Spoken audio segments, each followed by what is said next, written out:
bahwa Tuhan itu nggak bisa disifati karena Tuhan itu sifatnya sak karepe dhewe, sak senenge, Pak. sak senenge, sak kudune. Iya.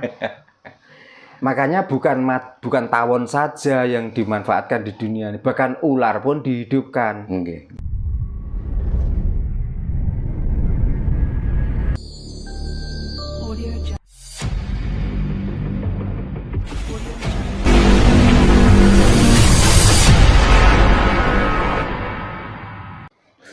Jadi intinya orang itu tanpa beragama bisa hidup mulia, ya?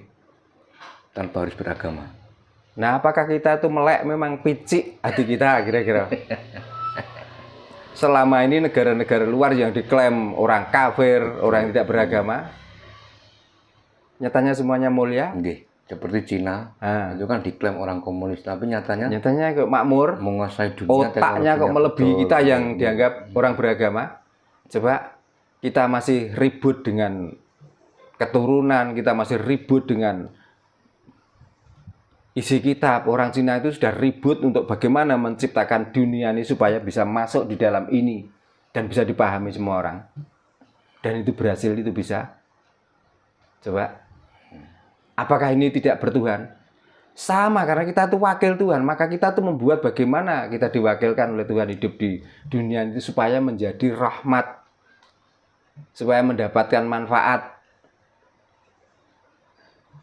Coba. Nah, agama di Nusantara ini kan ada 5 agama, Pak, nggih, yang diakui. Bahkan Islam pun menjadi berbagai aliran kan banyak, Pak, kita berapa itu pecah kan. Nah, belum kapitayan Jawa itu kan banyak di Nusantara. Nah, kalau Tuhan itu esa, kenapa kapitayan Jawa itu banyak, Pak Darno? Awal-awal ini nyuting saya sudah ngomong bahwa Tuhan itu nggak bisa disifati karena Tuhan itu sifatnya sak karepe dhewe, sak senenge, Pak. Sak senenge, sak kudune. Iya. Makanya bukan tawon saja yang dimanfaatkan di dunia ini, bahkan ular pun dihidupkan. Bukan daging, bukan sapi atau kambing saja yang dihidupi, anjing pun dihidupi. Nah itu kalau nggak sifatnya sak senenge dhewe, sak karepe dhewe. Tapi kan kebangetan kita kadang-kadang itu tahu sifat Tuhan bahwa yang ini disukai, ini dimurkai. Kan otak kita sendiri yang punya pikiran seperti itu. Gitu loh. Jadi Tuhan tidak ban cinde, ban siladan. Tuhan tidak pilih kasih. Orang dikasih pun dipilih. Bahkan orang yang dipilih pun dikasihi. Contohnya begini, orang yang belajar dalam agama, dia juga dikasihi hidup, dikasih kesenangan, dikasih yang lainnya. Maling yang dikasih kekuatan, yang dikasih ilmu cara untuk mencuri, tapi dia juga disayang. Nyatanya juga sama-sama hidup. Supaya apa? Supaya kita itu saling untuk berkaca, saling untuk berpikir. Gitu. Jadi kalau perbuatan ini salah menurut manusia, tapi belum tentu bahwa perbuatan ini adalah salah menurut Tuhan. Perbuatan ini disukai oleh Tuhan, tapi belum tentu disukai oleh manusia, tapi belum tentu disukai oleh Tuhan.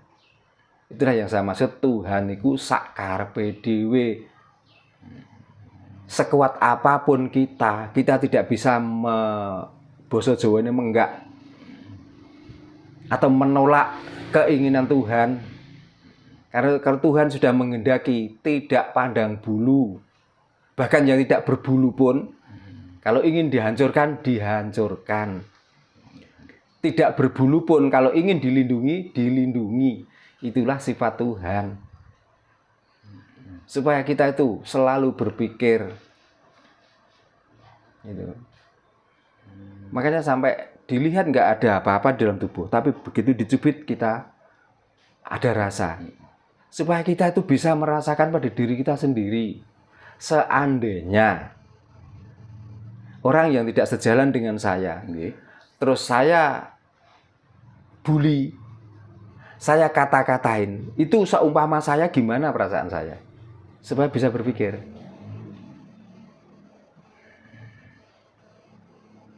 Jadi jangan ngaku punya rasa, ngaku punya Tuhan, tapi di saat mengolok-ngolok orang lain tanpa merasakan dirinya,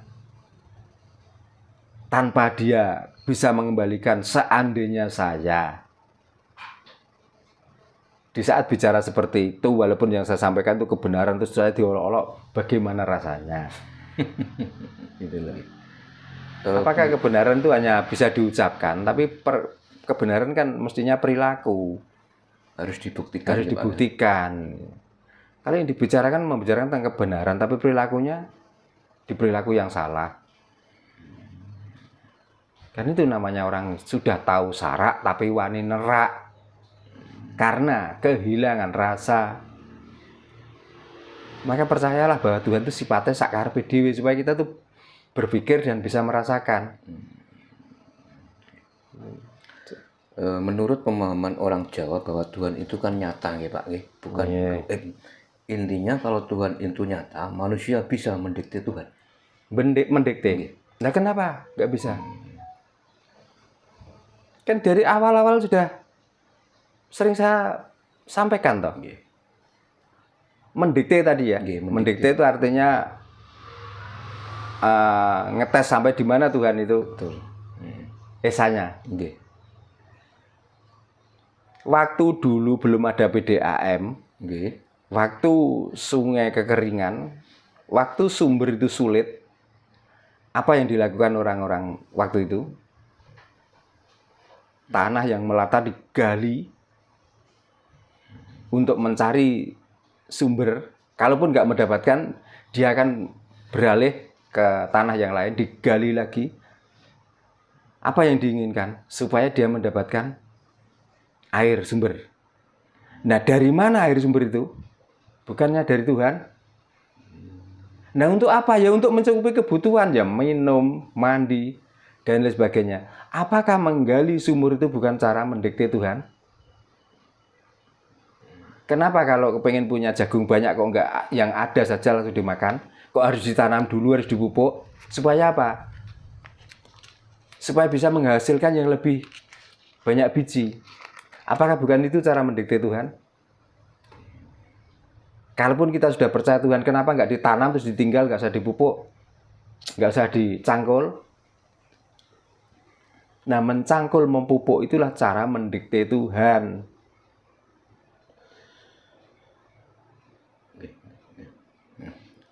Nah, ini terkait dengan perihal mendikte Tuhan, Pak Darno. Tadi sudah diberi contoh Pak Darno bahwa ketika kita PDAM, belum ada PDAM kan, kita mencari air, kita harus menggali tanah. Nah, ini kita kembali ke masalah Merapi, Pak. Ketika Merapi mau meletus, Mbah Marijan selaku juru kunci, dengan Rekodaya, dia seorang Jawa, dia meyakini bahwa Merapi tidak akan meletus dalam waktu dekat. Saking dia percayanya, dengan Tuhannya sendiri mungkin Pak Darno, sampai dia nggak berani, nggak mau untuk diungsikan. Berarti intinya kayak Mbah Marijan itu gagal, beliau itu mendikte Tuhan. Kenapa Merapi sampai meletus, Pak Darno? Bukan gagal, dia menantang Tuhan. Tanda-tanda sudah ada. Bahkan lavanya itu membunuh. Tapi kenapa dia kok tetap tidak mau diungsikan dan tetap di situ? Untung Mbah Marijan itu mati. Kalau hidup coba jadi apa? Malah lebih sombong, malah lebih takabur. Malah dia berpunya prasangka yang aneh-aneh pada Tuhan. Manusia tuh gini loh. Ya karena kita itu hidup juga, kita itu nggak pesen. Hidup itu tiba-tiba. Rawatlah hidupmu. Tapi percaya di dalam hidup kamu akan mati. Lah mati itu nanti jalannya lewat apa? Makanya di saat ada alam ini yang kira-kira itu menakutkan dan itu adalah sumber kematian, maka kita menghindar, itulah satunya ikhtiar. Nah, ini mengulas tentang waktu bancaan. Ya, Nggih. ada yang ngomong, wis pokoknya macam-macam lah yang komen. Tapi itu kan salah satu ikhtiar. Karena apa? Alam ini sudah mempunyai kode, memberikan kode. Lah kita tuh supaya terhindar dari kode itu, bagaimana caranya? Kalau saya yang mending bancaan itu. Maksud saya bagaimana? Maksud saya begini, seandainya alam itu jadi murka, kan kita sudah pernah ngumpul-ngumpul makan-makan. Kan begitu. Ya intinya karena kalau kita mati sudah nggak bisa kumpul lagi, sudah nggak bisa makan lagi. Makanya setelah kumpul-kumpul dan makan-makan kita, yang kita doakan apa? Yang kita doakan di situ supaya kita semua itu selamat. Kalaupun toh alam ini murka, supaya nggak mengenai orang-orang yang kumpul di situ, orang-orang yang makan-makan di situ. Itu cuman permintaan. Saya kan juga nggak memastikan waktu itu. Kalau begini pasti alam tidak akan murka dan tidak akan mengenai kita. Kan enggak, ini kan salah satu bukti rekayasa kita atau cara kita untuk menolak kode alam itu. Kalaupun itu terjadi, paling tidak kita waktu hidup sudah pernah kumpul-kumpul, makan bersama.